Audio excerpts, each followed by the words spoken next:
Hello students, मैं Rakesh Dhasmana maths point में आपका स्वागत करता हूँ। Let us start.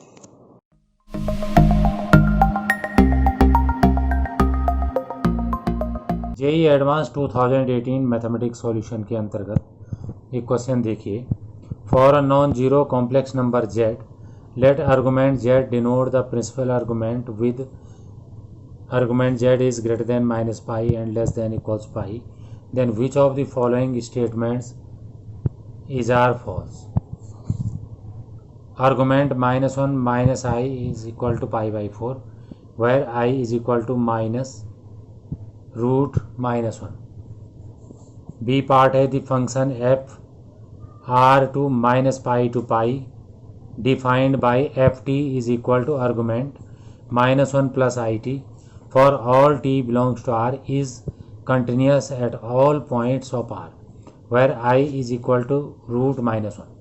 For any two non-zero complex numbers z1 and z2, argument of z1 upon z2 minus argument of z1 plus argument of z2 is an integer multiple of 2 pi.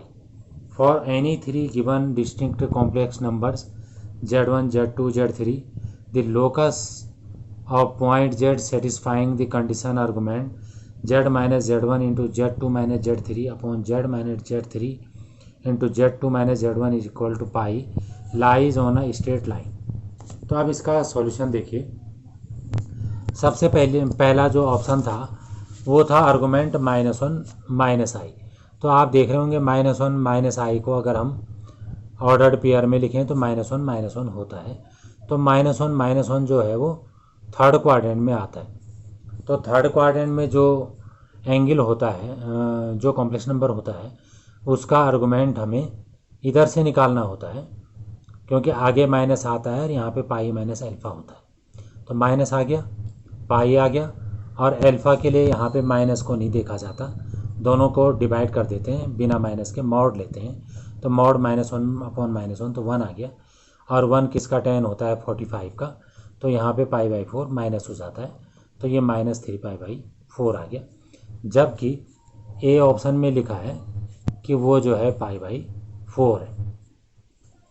तो A option में गलत लिखा है, लेकिन इस question में हमने गलत ही छांटने हैं, तो इसलिए हमारा ए ऑप्शन सही हो गया। अगला पार्ट देखिए, बी ऑप्शन देखिए। एफ टी एक फंक्शन है जो argument minus 1 plus I T. तो यहाँ पे हमें टी के बारे में सोचना पड़ेगा कि टी पॉजिटिव है कि नेगेटिव है। तो टी को हमने सबसे पहले पॉजिटिव मान लिया। तो अब अगर जो है टी पॉजिटिव है तो ये वाई कोऑर्डिनेट पॉजिटिव हो गया। आई को छोड़ दीजिए, केवल टी को देखिए। वाई कोऑर्डिनेट इसका पॉजिटिव हो गया, तो इसका मतलब ये सेकंड क्वाड्रेंट में कहीं ना कहीं आ गया। तो सेकंड क्वाड्रेंट में मान लो यहाँ पर आ गया, तो इस पॉइंट के कोऑर्डिनेट माइनस 1 और टी हो गए। तो जब इसका आर्गुमेंट निकाला जाएगा तो यहाँ से यहाँ तक जो होगा पाई माइनस अल्फ़ा होगा। अल्फ़ा हम इतने को कह रहे हैं।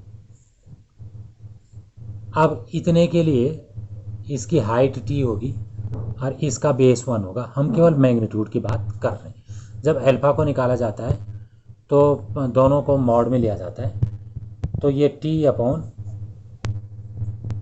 माइनस 1 जो है इसको मॉड में लिया जाएगा, मतलब कि टी आ गया। तो ये जो है टेन अल्फ़ा की वैल्यू आएगी, तो अल्फ़ा आ जाएगा टेन इनवर्स टी। तो यहाँ पे pi minus tan inverse T लिखा जाएगा, और टी हमने पहले से पॉजिटिव ले रखा है, तो इसका मतलब पाई से ये कम है। तो दिख ही रहा है पाई से कम ही आएगा। पाई तो तब होता जब यहाँ तक होता। अब अगर टी जो है नेगेटिव है तो इसमें वाई कोऑर्डिनेट भी नेगेटिव हो जाएगा। तो ये पॉइंट यहाँ कहाँ, यहाँ चला जाएगा कहीं, लेंथ तो इसी के बराबर होगी। तो ये हो जाएगा माइनस 1 और टी इस समय नेगेटिव है तो नीचे को आएगा ये। तो ऐसे में जो एंगल आएगा वो इधर से आएगा, तो इधर से आएगा तो पाई माइनस अल्फ़ा होगा और बाहर से माइनस होगा। तो बाहर वाला माइनस मैंने ये लिख दिया। अब यहाँ पे लिखने वाला हूँ मैं pi minus alpha, pi minus alpha लिखने वाला हूँ।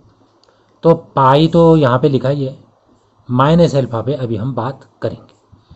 अब आप देखिए यहाँ से यहाँ तक जो है इसमें हम इस एंगल को अल्फ़ा मान लेते हैं।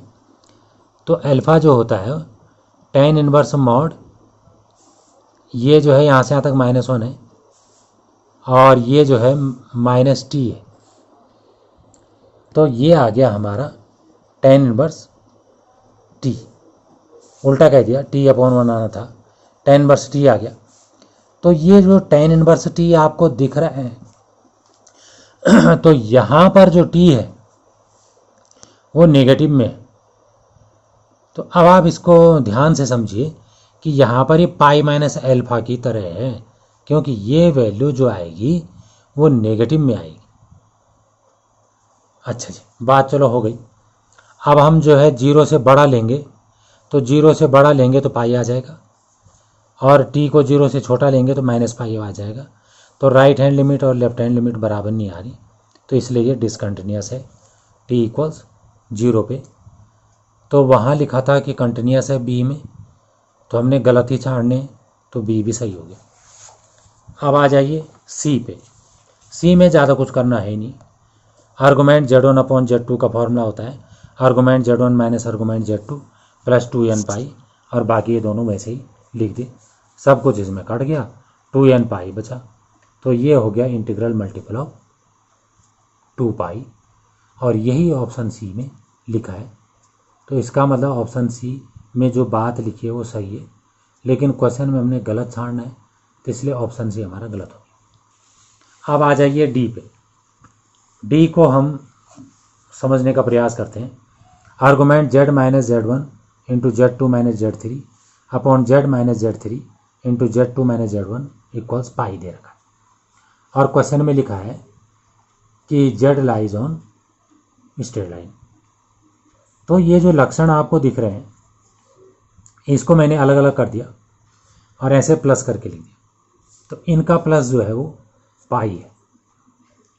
तो यहाँ पर अगर हम इसको रीअरेंज कर दें तो यहाँ पे माइनस आ जाएगा। तो इसका मतलब दो एंगल का जो डिफरेंस है वो पाई है। पाई मतलब स्ट्रेट से, तो डिफरेंस पाई होना या 0 होना मतलब एक ही लाइन पे। तो यहाँ पर ये पाई से मतलब सेम एंगल आ जाएंगे, ये सेम एंगल आ जाएंगे, तो सेम सेगमेंट की फीलिंग आएगी इसमें। तो इसका मतलब ये सर्कल। अगर ऐसे में आपको ये बात क्लियर नहीं हो रही तो दूसरा मेथड ज़्यादा अच्छा है। दूसरा मेथड देखिए कि Z2 minus Z3 upon Z2 minus Z1, ये मैंने एक साथ लिख दिया। और आपको पता है कि आर्गूमेंट Z1 Z2 बराबर होता है आर्गूमेंट Z1 Z2 बराबर होता है argument Z1 plus argument Z2, तो प्लस करके लिख दिया। अब आप यहाँ पर Z2 को फोकस कर लीजिए, तो ये Z2 को फोकस कर लिया जो आगे लिखा है, और इसमें Z को फोकस कर लीजिए, यहाँ पे Z आगे लिखा है। अब Z से इधर को जा रहे हैं तो ये जो एंगल बता रहा है वो बीटा बता रहा है, और ये जो एंगल बता रहा है वो अल्फा बता रहा है। एक्चुअल में ये जो डिवाइड करके आता है उसका मतलब ये होता है कि ये कितना एंगल बना रहा है एक्स एक्सिस से, माइनस ये कितना एंगल बना रहा है एक्स एक्सिस से। तो इसका मतलब दोनों का डिफरेंस आ जाएगा। मान लो ये एक्स एक्सिस है, तो पहला वाला एंगल कितना बन रहा है और दूसरा वाला एंगल कितना बन रहा है, तो डिवाइड में माइनस होता है तो बीच का एंगल आता है। तो ये दोनों एंगल को जोड़ के 180 कब होता है, जब ये सर्कल पे आते हैं। तो ये सर्कल है, स्ट्रेट लाइन नहीं है, इसलिए डी ऑप्शन में जो लिखा है वो गलत लिखा है। हमने गलत ही छाड़ना था, इसलिए डी ऑप्शन हमारा सही हो गया। अगला क्वेश्चन देखिए। In a triangle PQR, angle PQR equals 30 degree and the sides PQ and QR have length 10√3 and 10 respectively, then which of the following statements are correct? Angle QPR 45, the area of the triangle PQR is 25√3 and angle QRP 120 degree. The radius of the incircle of the triangle PQR is 10√3 minus 15. The area of the circumcircle of the triangle PQR is 100 pi. तो ये जो है solution of triangle chapter का आप पहचान गए होंगे सवाल को। तो सबसे पहले हम कॉस ए निकालते हैं। कॉस ए का फॉर्मूला आपको बताइए, B² plus C² minus A² upon 2BC होता है स्टैंडर्ड नोटेशन में। ए को मैंने 30 मान लिया, तो ए साइड उसकी अपोजिट साइड होगी, अपोजिट साइड को x मान लिया, A² के बदले x² आएगा, और बाकी बी और सी ये दोनों होंगे वो रख दिए। इसमें सबकी वैल्यू पुट कर ली और इसे सॉल्व कर लिया तो एक्स आपका इजीली 10 आ गया।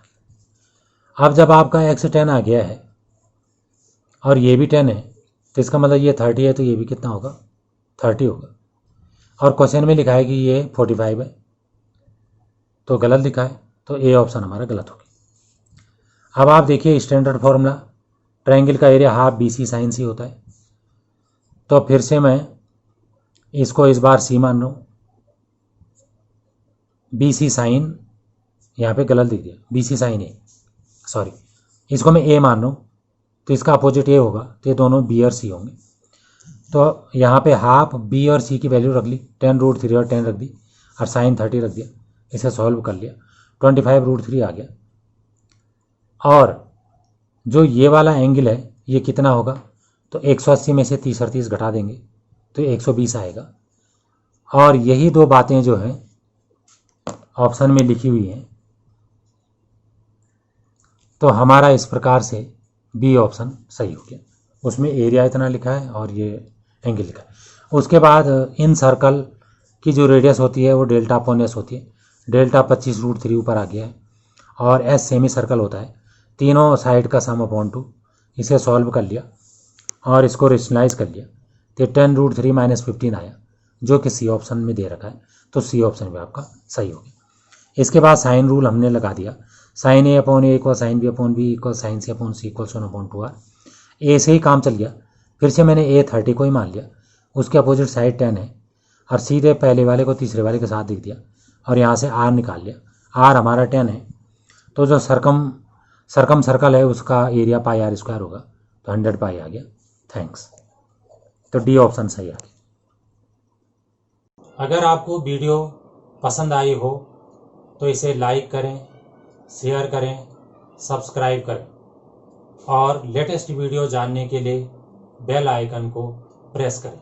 और अगर आपका कोई डाउट हो तो फीडबैक में मुझे शेयर करें। थैंक्स।